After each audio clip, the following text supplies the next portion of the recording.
est-ce qu'aujourd'hui vous appelez à une conférence nationale bis? Non, ce n'est pas une conférence nationale.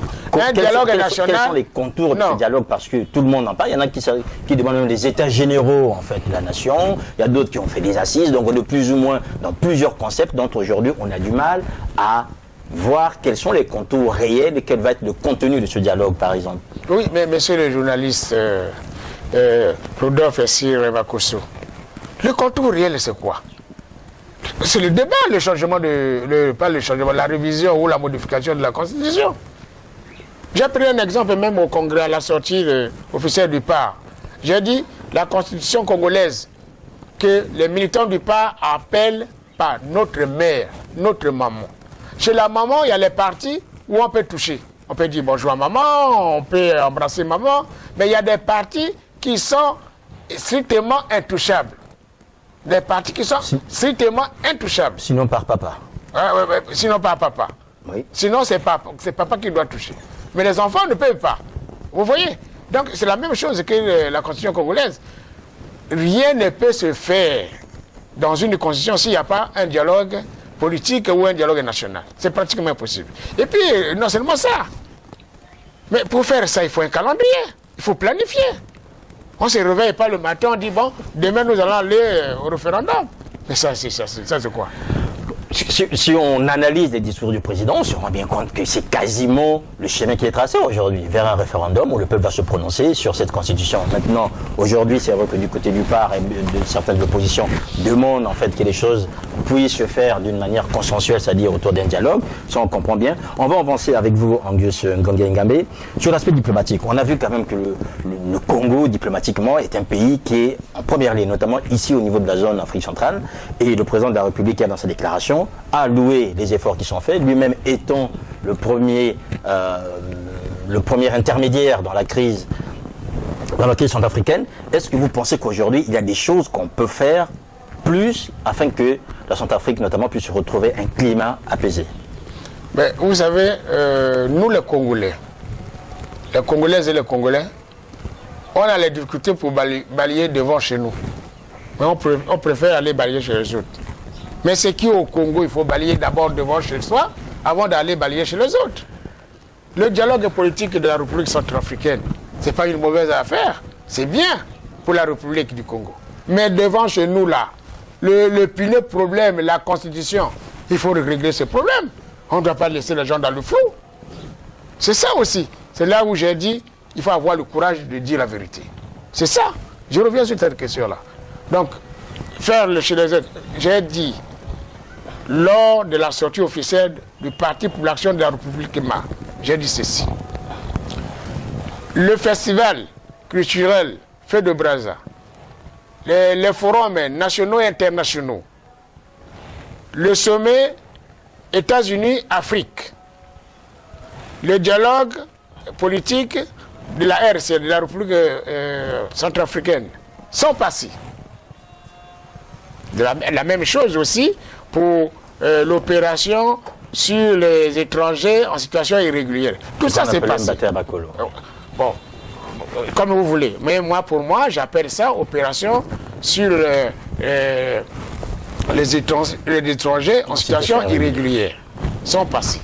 Maintenant, aujourd'hui, il y a la sortie politique du PAR. Aujourd'hui, nous avons le 54e anniversaire de la fête nationale de la République du Congo. Aujourd'hui, nous avons, qu'est-ce que je veux dire, le problème de la Constitution là, sont là. C'est le moment probable de réorganiser notre politique pour mettre quelque chose de bien. La mauvaise gestion du gouvernement qui est décriée par tout le monde. Mais le président n'a pas parlé de ça.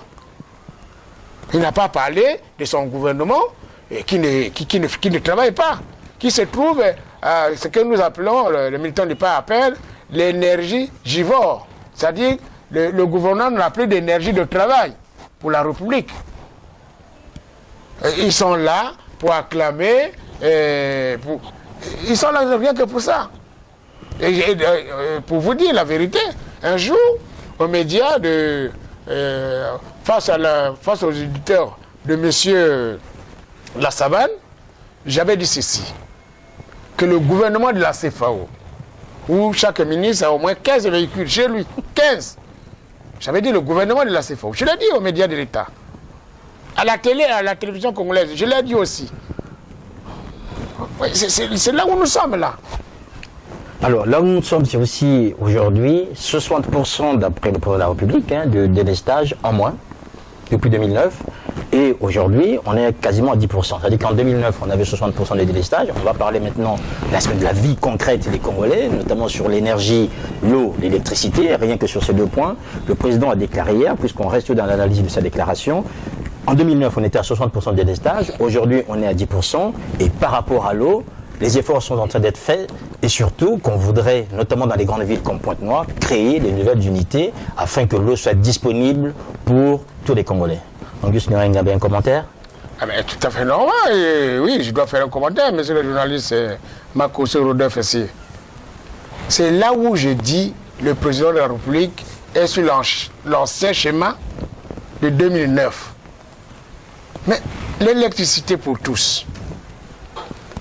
Vous, ici, là, dans notre pays, en République du Congo, pendant que je vous parle là, il peut y avoir une coupure d'électricité ici. Le courant s'en va. Le courant revient. L'eau, c'est la même chose. Voilà les deux voyageurs qui ne payent même pas le billet d'aller, le billet de retour. Donc, on ne sait pas quand ça va et quand ça va revenir. Ils ne payent ni le billet d'aller, ni le billet de retour. Comme vous qui revenez de la diaspora, qui a payé le billet aller et le billet retour. L'électricité ici, c'est casse-tête. L'eau, c'est la même chose. Les efforts, c'est fait. Mais c'est là, c'est le même schéma de 2009. Ça va se faire. Ça va se faire. Mais quand? Pas de planification, pas de calendrier. On ne dit pas, c'est-à-dire on ne peut pas faire quelque chose dans l'espace du temps. Il faut établir et ficeler le temps. Le temps, c'est de l'argent. Le temps, c'est le développement. C'est pour ça que vous voyez, le PAR a pris comme logo le balai traditionnel, le balai de la sagesse, le balai des sages. Nous avons pris dans notre emblème, on a pris l'eau. L'eau, c'est la nécessité, c'est la vie. Sans l'eau, on ne peut pas vivre. Oui. Et nous avons pris aussi le temps. On a pris l'exemple de la programmation d'une machine dans une usine de production de textiles. Ça se programme par rapport au temps. Le temps, c'est un facteur de développement. Aujourd'hui, là, rien ne se fait dans le temps. Est-ce qu'on nous a dit, par exemple, les mesures que le président de la République a eu à prendre, il nous a dit, ça se fera quand? Les dates ficelées, la durée, tout ça, on ne connaît pas. Ces mesures sont bonnes. Mais c'est dans combien de temps que ça va se faire? C'est ça la question que nous on pose toujours. Quand je dis, j'avais programmé, j'avais planifié et établi que le congrès du PAR se fera le 11 août 2014. La sortie officielle, la même chose, la même date. Mais c'est fait là. Maintenant, il nous reste aujourd'hui à faire un calendrier planifié pour faire les descentes dans les départements. Il y a les services qui sont en train d'étudier ça. Dès que nous publions le calendrier, on doit le faire. Il ne faut pas dire oui et demain, après, bon, on projette pour 2018. Mais les élections sont en 2016, là, les élections. C'est 2016. Mais si on fait des projections pour 2008, ça c'est quel calendrier? En dehors de la Constitution? Oui, bien alors, on est souvent surpris par votre véhément sur votre franc-parler ici au Congo, quand on vous regarde ou vous entend de Paris, et l'impression qui est reçue de la diaspora qu'ici on ne s'exprime pas. Et par rapport à votre ton assez libre et direct, on vous a toujours soupçonné d'acquaintance avec le pouvoir, sinon d'avoir derrière vous le président de l'administration Nguesso qui va vous soutenir, notamment quelque chose qui a intrigué les observateurs lors des élections présidentielles en 2009. Vous étiez les deux seuls à disposer d'un avion. Mais attends, l'avion, j'ai loué, j'ai même les factures jusqu'à aujourd'hui, j'ai gardé parce que les Congolais, nous parlons beaucoup. Oui. Vous de la diaspora, c'est la même chose aussi. Vous aimez écrire sur l'Internet. Moi, mon avion, j'ai loué et j'ai payé en devises, en euros. J'ai dépensé pendant les campagnes 1,70 milliard. 1,70 milliard de francs CFA. Donc en euros, ça fait 1,610 000 euros. J'ai dépensé avec les frais de la Société Cogenon. J'ai le prêt que j'ai fait à la Société Cogenon, puisqu'aujourd'hui, j'ai battu campagne. J'ai été dans les 12 départements de la République du Congo. Je connais comment le peuple vit dans ces départements-là. Mais nous, à la radio ici, on dit tout. Voilà, on a fait ceci. Mais lorsque vous partez sur la réalité, mais il n'y a rien. Moi, je suis allé à Abala. J'ai vu une personne où on opérait sur un contreplaqué. J'ai vécu. C'est passé aux médias d'État. On a mis quelqu'un sur un contreplaqué. On a appelé le gobelé. De là où, quand nous étions à l'école, là, on prenait le lait. Gobelé. En nylon. On met de l'eau. Ça, c'est de l'alcool. Et le docteur commençait à opérer. J'ai crié. J'ai dit, mais ça, c'est quel pouvoir, ça? À Abala Pali. J'ai crié. J'ai d'autres exemples pour les collaborateurs qui étaient à Moyonji. L'hôpital de Moyonji à l'époque, même le ministre Ibovi, le ministre de la Santé, en a parlé. On avait donné l'argent, peut-être 100 millions, pour faire un hôpital là-bas. Mais il est allé, ça ne faisait même pas la valeur de 75 millions dans le franc CFA, d'un hôpital construit. L'hôpital en question, mes collaborateurs qui étaient là-bas pendant les campagnes, ils ont vu des dames qui étaient assises, qui étaient sous le lit malades pour l'accouchement. Les malades, il y a ceux qui étaient pour accoucher. Ils ont soulevé le lit comme ça, il y avait que les punaises.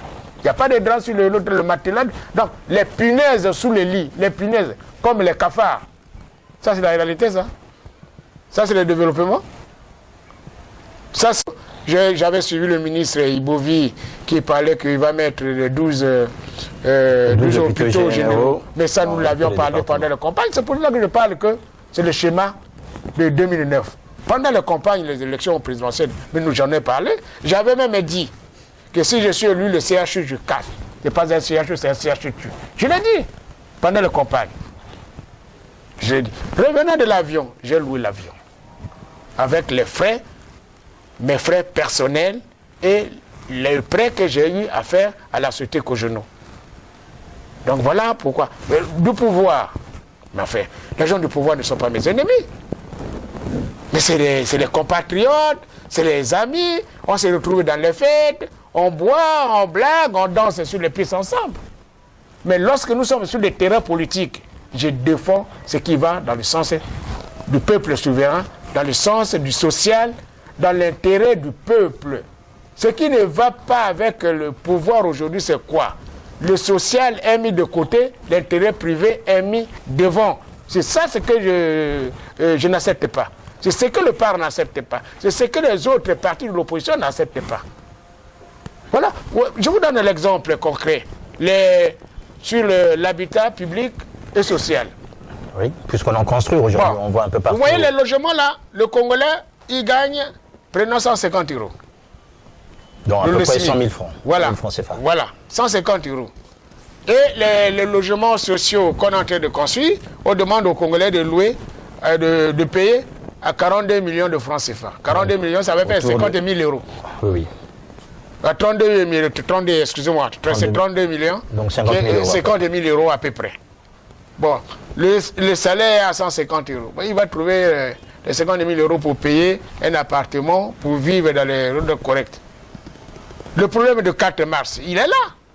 Les gens où les maisons étaient saccagées, ils ne sont pas payés. J'ai suivi le président de la République dire qu'il va ouvrir l'hôpital de Talangaï, bientôt le CHU, que j'avais dit que si je suis élu, le CHU, je vais casser. Et qu'on a réhabilité. Mais il est mieux de réhabiliter qu'aller au CHU. Il y a quoi? Mais si le CHU est réhabilité, s'il y a quelque chose au CHU, pourquoi quand il y a un problème, on appelle les Marocains pour amener les tentes pour venir soigner les Congolais? Là, beaucoup de Congolais, ils se soignent seulement en Amérique, au Maroc. Parce que pour aller en Amérique, il faut le visa. Pour aller à la France, chez nous là, il faut le visa. Mais ils vont. Mais alors, chez nous, avec tous les milliards que nous avons, un pays sédentaire, des millions de francs CFA, l'hôpital, allez-y. Mais vous êtes là de la diaspora. Quand vous venez comme ça, allez filmer pour montrer aussi aux autres, tous ceux qui écrivent sur Internet, là, qui viennent de voir la réalité. Et moi, je souhaite qu'ils viennent ici pour voir, pour qu'on conjugue les efforts ensemble pour construire ce pays. Ce pays, il manque les lois qui protègent le peuple. Il n'y en a pas. C'est ça la réalité du Congo. Par rapport à cette rivalité, Angus Ngangambe, on vous sent en tant qu'homme politique très porté sur toutes ces questions sociales pour l'ensemble des Congolais qui vous écoutent. Nous allons arriver à la fin de cet entretien sur un Bongi Show exceptionnel réalisé ici à Brazzaville. J'aimerais que vous regardiez la caméra et que vous fassiez une déclaration officielle aux hommes et aux femmes ici au Congo, partout dans le monde qui vont vous suivre, afin de savoir quel est le fond de la politique que vous le proposez aux Congolais si demain vous arrivez aux affaires.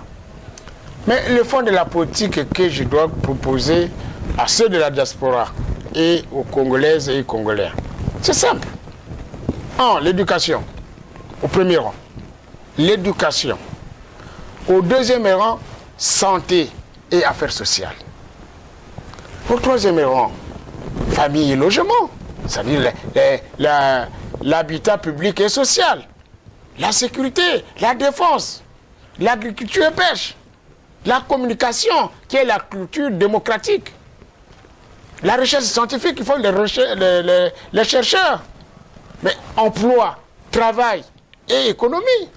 Donc économie, emploi et travail, c'est nécessaire. La justice, dans les 16 domaines que le PAR a défini sa politique générale. Bon. L'environnement et le tourisme. Le transport, qui est aujourd'hui, aucun Congolais ne peut me dire le contraire. Se déplacer, transport, c'est un problème pour les Congolais. S'alimenter, la commercialisation alimentaire, c'est tout une gabegie. Alors, s'éduquer, demain ça va devenir de plus en plus difficile. Mais se soigner, la santé, ça vous-même, vous venez de parler je venais de parler du CHU, vous-même vous constatez. Aujourd'hui, si vous dites à la diaspora, là, si vous tombez malade, s'il y a un problème, pour vous faire évacuer, avec quel avion on va vous faire évacuer? C'est un problème. Donc voilà ce que je veux que vous qui êtes de la diaspora, les journalistes de la diaspora, les ingénieurs, les agriculteurs, les juristes, tous ceux qui ont des connaissances, là-bas, revenez ici. Revenez ici, nous tous avec les hommes politiques de l'opposition ou de la majorité présidentielle, qu'on s'asseye pour définir un plan stratégique du développement de la République du Congo. Tant qu'il n'y a pas ça, c'est le vaille-qu'il-vaille et le pays partira dans le mur. Voilà, tant qu'il n'y a pas ça, c'est le vaille-vaille, c'est ce que déclare Angus Ngangambe, président du PAR, ancien candidat pour la République en 2009. On ne lui a pas posé la question pour 2016, mais je pense que naturellement, en tant que leader du PAR, Angus Ngangambe, si vous permettez, juste pour vous interpeller, vous serez candidat en 2016 ? C'est très tôt de faire une déclaration, mais le parti, c'est encore un jeune parti, et nous sommes en train de mettre les bases pour se prononcer. C'est tôt, ça. Voilà, donc les bases pour se prononcer, vous les verrez un peu plus tard. Encore merci de nous avoir suivis. Merci à Angus Ngangambe de nous avoir disposé de ces temps. Merci au personnel de l'hôtel Potal à Brazzaville, à Poto, qui nous ont accordé cet espace et qui nous ont accueillis durant notre séjour. Merci à l'ensemble de l'équipe du Zena TV. Merci aux hommes et aux femmes qui nous suivent et qui nous accordent leur fidélité. Portez-vous bien, à très bientôt. Au revoir.